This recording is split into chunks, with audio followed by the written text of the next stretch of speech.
What we have is, unfortunately, Democrats, Republicans, the mainstream media, the Washington elite, essentially in the pocket of the military-industrial complex. And rather than looking out for what's in the best interests of the American people, our national security, our country, they see dollar signs when they look at Ukraine. They see how they can line their pockets, how they can, look tough, how they can posture themselves in a position where they personally or politically or financially benefit, rather than actually thinking about what are the costs and consequences of these actions and who pays the price. It's the American people and, frankly, the people of Ukraine.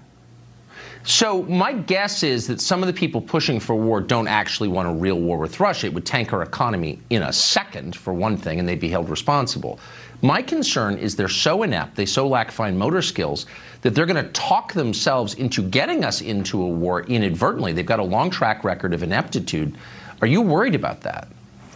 I'm deeply concerned about that, because that's very much the direction that we are headed.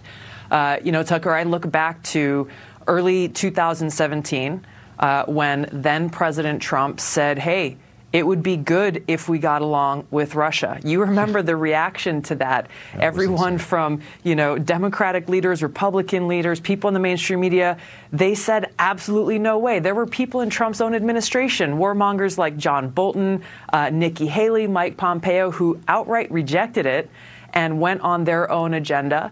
And we're seeing the results of this now. We're seeing the result of how we have continued to have these warmongers escalating tensions, putting us in this disastrous position today, leaving us, the American people, with frankly, the responsibility to stand up and say, we will not accept this. We will not be sheep allowing these warmongers in Washington to lead us down this very, very dangerous and costly path.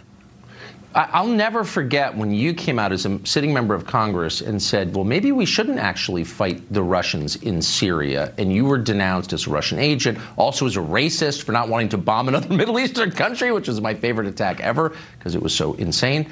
But you paid a real cost for that. I mean, they attacked you every day you served in Congress over that.